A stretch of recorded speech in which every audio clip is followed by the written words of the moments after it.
Jess, how are you? Hey, good on you? I'm great, thanks. I've been reading The Spare Room by Helen Garner lately, and I wanted to tell you a little bit about it. Yeah, of course. What is about?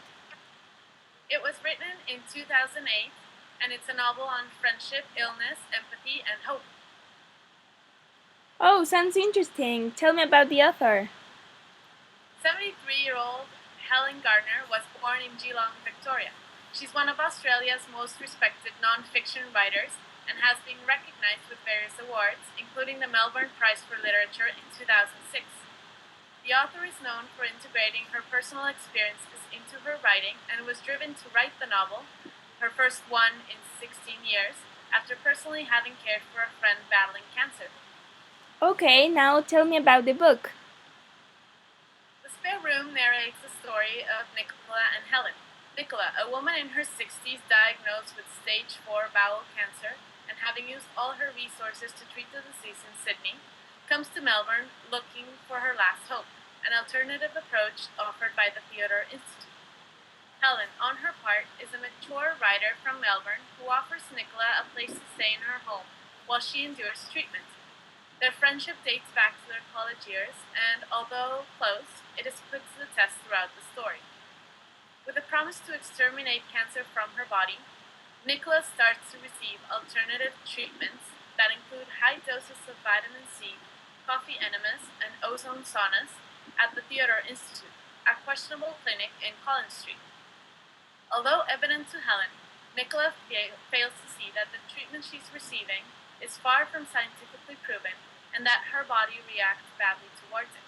After each session, she returns home with unbearable pain, severe sweating, and very high temperature. What's more, she refuses to consider any kind of palliative care or medication. As the story develops, we come to understand that Nicola's stubbornness towards the treatment is more of a way to express her absolute fear of death than an actual belief on it being successful.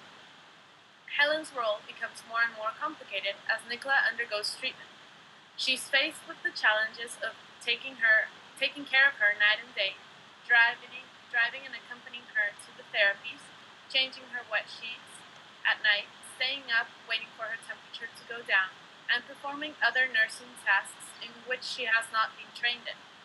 Wow, that sounds like a hard situation for her. Definitely. The thing is, this informal care model is becoming more and more common all over Australia. With chronic diseases being more prevalent and the aging population growing, it is said that in 2015, over 1 in 8 Australians will be providing informal care for someone they know, and the majority of these carers will be women between the ages of 25 and 64 years old. This represents a public health challenge that not only addresses health and economic issues, but also has social implications that need to be reviewed. Can you tell me a little bit more about what is informal care? Sure. Informal care includes anyone that is not part of a formal healthcare service that cares for someone else in a non-hospital setting. As opposed to formal caring networks, which can include palliative care units, nurses, GPs, home care services, or support groups, informal carers do not usually receive payment for their work. This model of care, alongside the concept of dying at home that has come to form part of Australia's health policy, aims to provide the patient a familiar, comfortable, and private environment that a hospital setting simply cannot, but comes with a great cost to the caring team needed.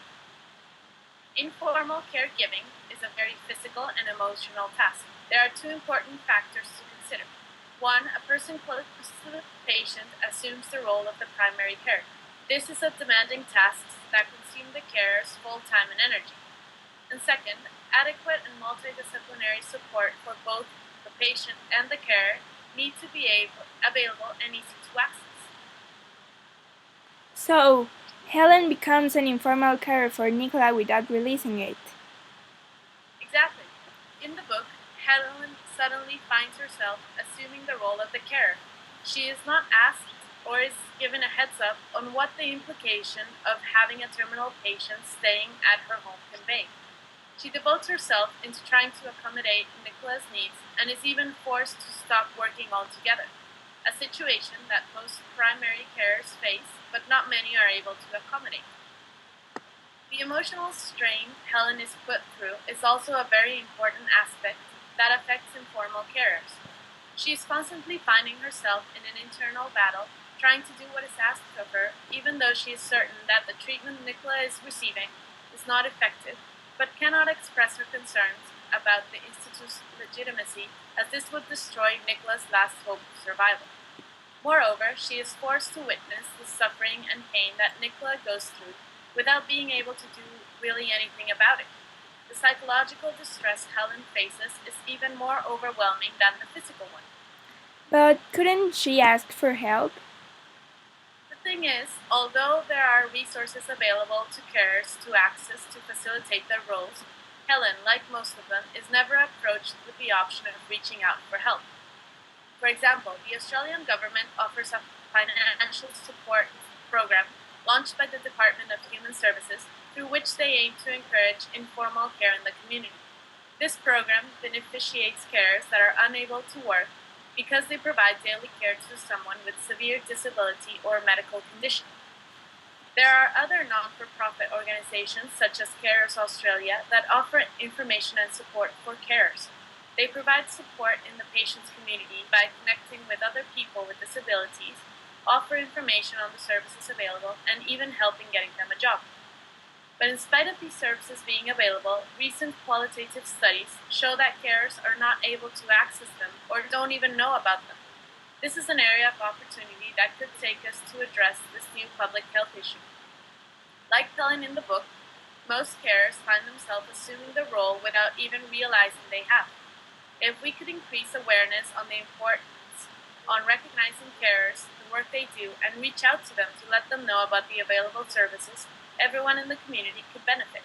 The patient is able to recover in a familiar setting, and the carer has the resources as well as the support of the community to provide the best care for the patient without compromising his own welfare.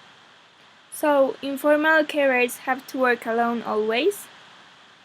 No, actually, another important issue to consider is the relationship between informal and formal caregivers.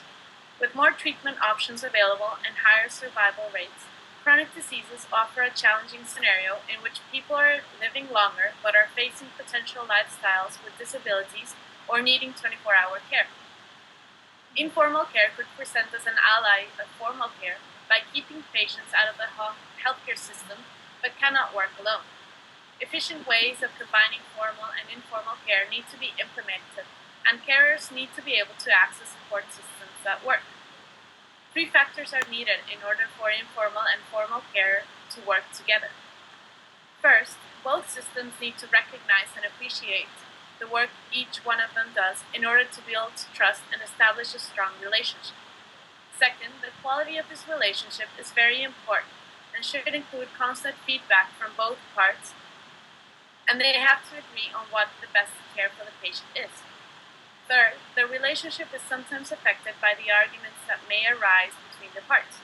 It's normal to disagree or have different points of view in tackling a situation, but criticism should be done respectfully, and everyone must understand that both formal and informal carers are not responsible for the patient's health improving. Sounds like a good like the good I'm so sorry. Sounds like the book gives you a great overview on this matter. It did. Throughout the book, I experienced Helen's frustration with Nicola's denial of her disease, but at the same time, an admirable respect in accepting her friend's decision and doing her part in maintaining hope alive. At the end, the author guides us through the last weeks of Nicola's life and ultimately reminds us that that's the path we're all heading towards. The only thing we can do is to decide who accompanies us or whom we want to invite into our own spare rooms. Wow, I must read it. Thank you for telling me about. Yes, you should. It's definitely a great piece of work. Not only the story itself, but it also shines light on some public health issues that are being overlooked by many of us, and it's important to be aware of. Definitely. Alright, well, it was nice talking to you. Say hi to everyone for me. You too. Bye.